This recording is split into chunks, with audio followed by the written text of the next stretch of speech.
ชื่อไหมว่าบางครั้งคนเราก็พยายามใช้ชีวิตอย่างปลอดภัยด้วยการไม่เสี่ยงหรือทำอะไรเลยแต่นั่นกลับทำให้เรารู้สึกกลัวรู้สึกไม่มั่นคงภายในใจแต่เมื่อไหร่ที่เราเปิดใจเผชิญหน้ากับความเสี่ยงความกลัวกับลดน้อยลงและเมื่อเราเริ่มต้นทำสิ่งแปลกใหม่สลัดความเคยชินออกไปเรากลับรู้สึกมั่นใจมากขึ้นกล้าหาญมากขึ้นและรับมือกับเรื่องอื่นๆได้ง่ายขึ้นอีกด้วยIf I could go back in time, I'd pack my bags right now. If I could play back, rewind, I wouldn't think twice. A pair of jeans and a dusty shirt, we didn't have a dime. No, you and me were poor as dirt. All we had was time.Sneak it out in the night. Me playing the Fender and you singing, oh, it's alright.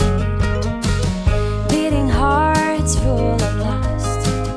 shiny stars over us. Just a dream guiding us, and not a single cloud in the sky. If I could go back in time,I'd pack my bags right now. If I could play back my life, I wouldn't think twice. A pair of jeans and a dusty shirt, we didn't have a dime. No, you and me were poor as dirt. All we had was time.I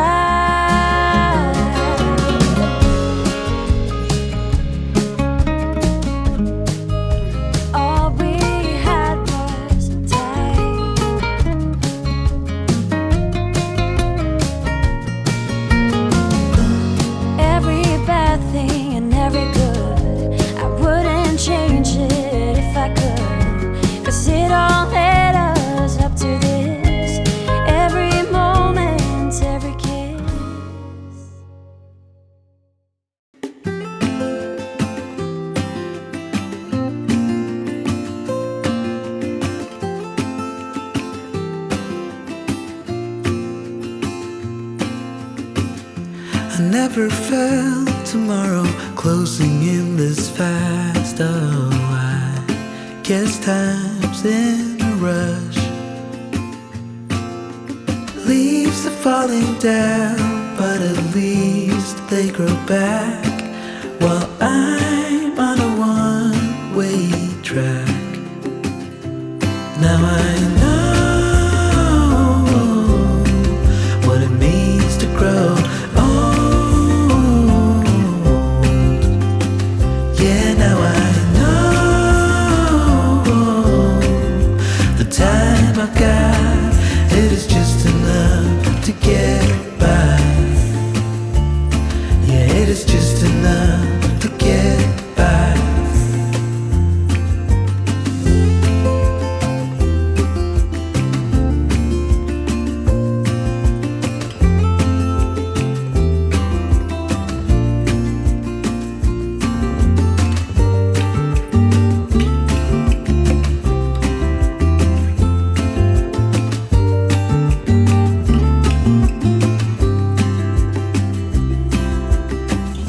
Sometimes I understand I'm making all the wrong demands in life. It never pays in the end, but still I am here, moving on like before. I'm yearning to reach the shore. Now I know what it means to grow.Time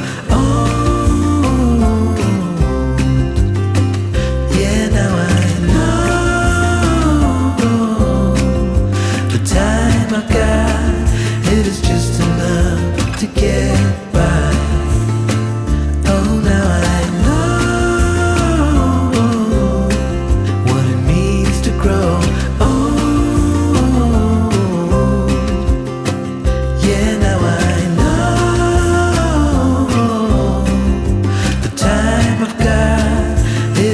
just enough to get by. Yeah, it is just enough to get by.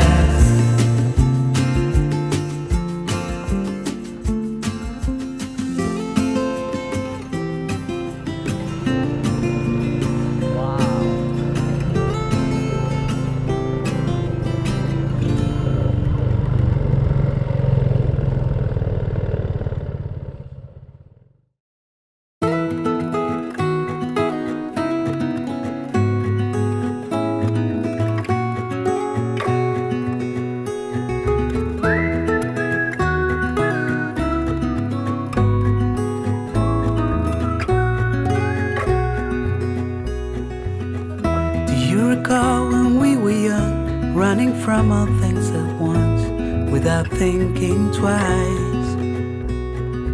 And I knew it would catch up, and that we would be the ones left behind. The stories I've been told, they never seem to leave my mind.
เราทุกคนคือภาชนะบรรจุสมบัติลับ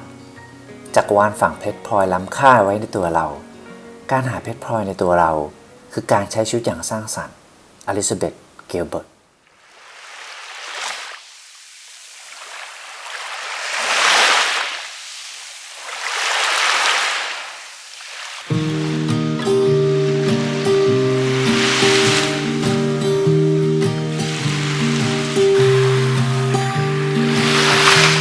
I was never the one to write up a song for just anyone. I was always the one to find myself lost in all conversations. Cause I've always been told that things will unfold if you keep on waiting. But then you came along and proved me wrong. I was so mistaken. Cause you are the pieces ทุกคนไหนๆเราก็มาทะเลแล้วเดี๋ยววันนี้ผมจะแนะนำรองเท้าแตะคู่หนึ่งซึ่งใส่นุ่มมากเลยทุกคนน้ำหนักเบาเพราะว่าไอ้เจ้ารองเท้าตัวเนี้ยรองเท้าแตะคู่เนี้ยมันทำมาจากวัสดุยางพาราเกรด A ยางพาราคุณภาพดีนะทุกคนผมชอบชื่อนี้มากเลยชื่อว่าติดดินมันดูแบบว่าเรียบง่ายติดดินอะไรอย่างเงี้ยแต่ตอนนี้ผมติดทรายอยู่นะครับโอเคลองดูทุกคนรองเท้าแตะคุณภาพใส่นุ่มแล้วก็เหนียว my lesson. Cause you glue all the pieces back together. Yeah, you take all my wrongs and make them better. Yeah, you're making me wanna try forever. And I feel so free, oh my sweet baby.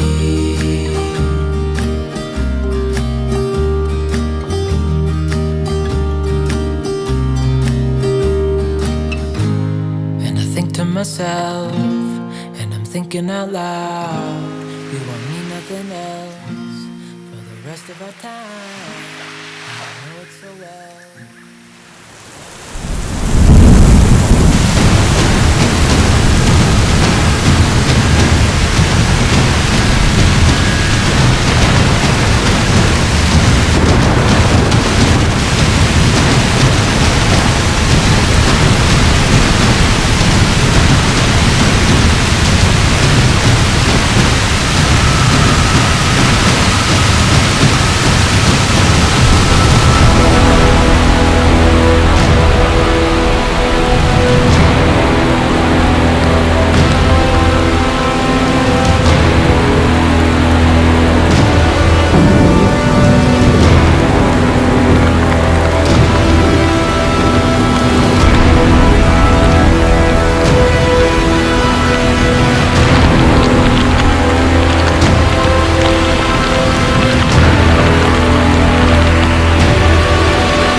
ไม่ไหวเลยอ่ะของเละหมดเลยอ่ะเรานอนต่อที่นี่ไม่ได้แล้วเดี๋ยวเราก็ไม่รู้ว่าฝนจะหยุดเมื่อไหร่อ่ะ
อยู่ดีนะของโอ้โหเละหมดเลยหยุดแล้วนะ จะได้เก็บของ โอ้โหโอ้เหมือนจะยังไม่หมดมาอีกแล้วโอ้ย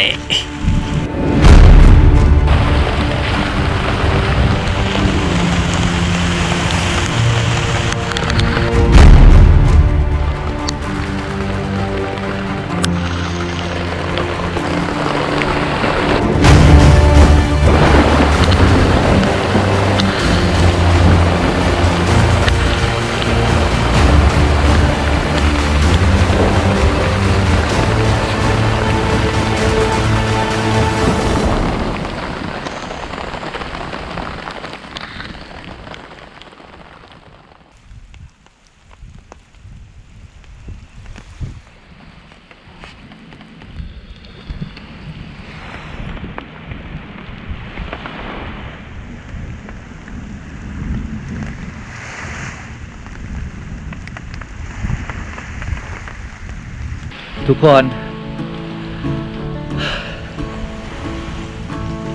เหตุการณ์เกิดขึ้นไวมาก ดีนะที่เราเอาผ้าใบอีกอันนึงลงมาทันเนี่ย ไม่งั้นเสร็จแน่เลยตรงนู้นสว่างแล้ว ด้านนู้นมืด มันไล่ฝนมันไล่ไปทางนู้นหมดแล้ว โอ้ย หนาว เราไม่รู้ว่า มันจะหมดหรือยังอะเดี๋ยวนี้กลัวว่าพอลื้อเต็นท์ออกมา จัดของแล้วมาอีกรอบ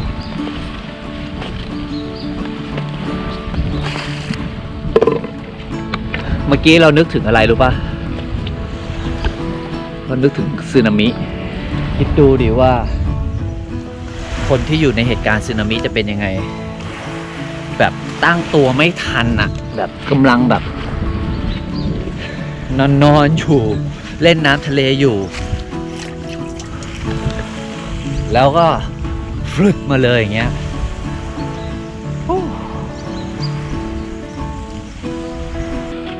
ทุกคนทรายเข้ากล้องเต็มเลยอ่ะว้า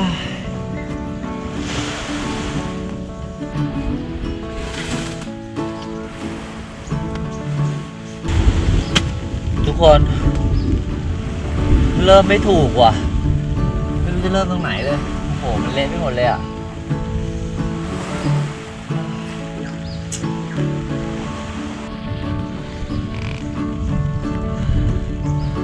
เละไปหมดเลย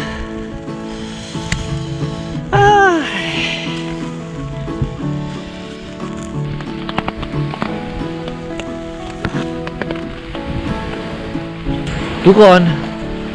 เราทำอะไรไม่ถูกอ่ะมาอีกลูกแล้วอ่ะโอ้ยดูของดินี่เดี๋ยวเราจะต้องไล่เอาทรายออกให้หมดเนี่ย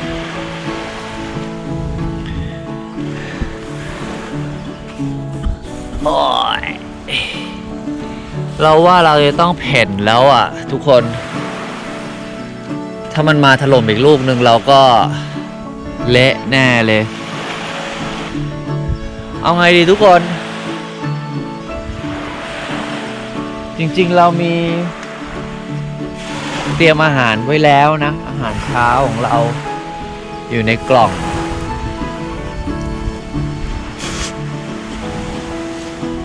มีผักมีอะไรด้วยอ่ะโหยังไม่ได้ทำเลยโดนพายุถล่มซะก่อนนั่นไง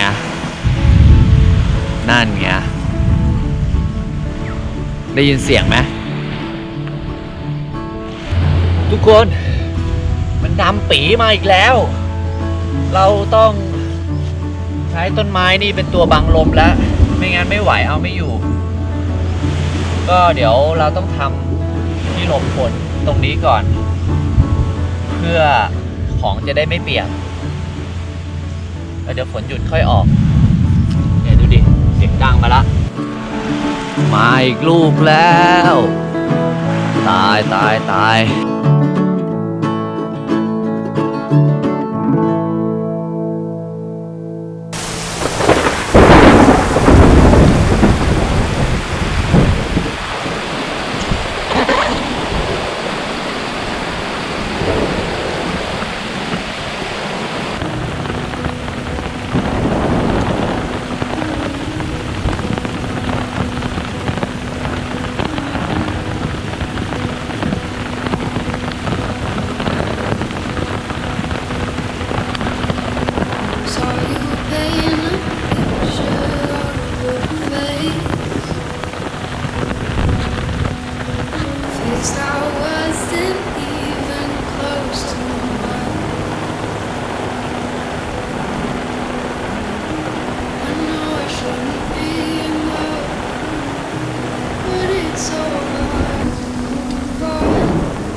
But if you did, I'd still love you anyway.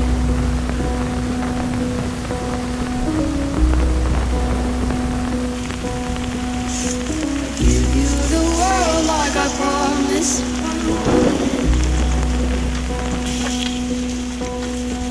Even though you same. Give you the world like I promised I would. ทุกคนอย่างน้อยเราก็มีไก่ ไว้กันหิว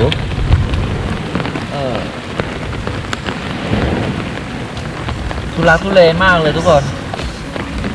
ไม่เป็นไรแค่มีอาหารเราก็สบายใจแล้ว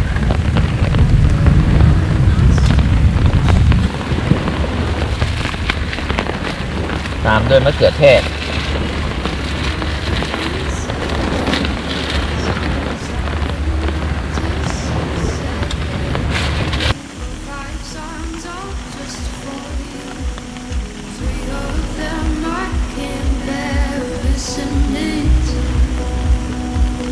ไปกันหมด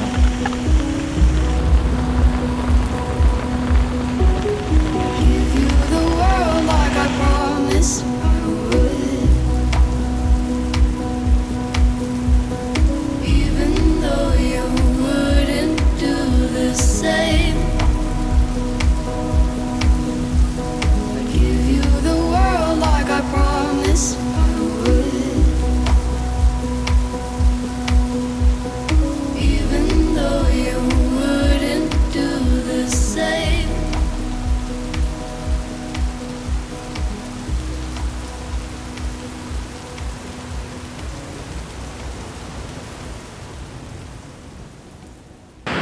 ทุกคน เดี๋ยวเราว่าเราจะเพ่นละก่อนที่มันจะหนักกว่านี้ แล้วก็ไอเต็นท์ที่เรานอนอ่ะ มันเปียกโดนฝนหมอนก็เปียกคือเสื้อผ้าตอนนี้เราเปียกหมดเลย ก็เลยคิดว่าเดี๋ยวเราคงต้องกลับได้ละเราจะเอาของเนี่ยไปฝากไว้ที่รถลุงซึ่งรถลุงเป็นรถพ่วงข้างอ่ะมันน่าจะขึ้นเนินได้ดีกว่าแล้วเราก็จะไปตัวเปล่าเพราะเราคิดว่าถนนมันลื่นกรวดหินอ่ะมันลื่นแล้วก็ถ้ารถหนักเนี่ยมันจะทำให้เราทรงตัวได้ยากเราก็เลยคิดว่าเดี๋ยวเราจะเอาของทั้งหมดเนี่ยฝากไว้ที่รถลุงแล้วเราก็ขี่ตามลุงไปโอเคอ่ะแล้วเดี๋ยวเจอกันคลิปหน้าครับขอบคุณที่ติดตามครับวันนี้โบ๊ทต้องขอเก็บของเละเทะเนี่ยเนื้อตัวแบบทรายเต็มไปหมดเลยแล้วเดี๋ยวเจอกันคลิปหน้าครับสวัสดีครับ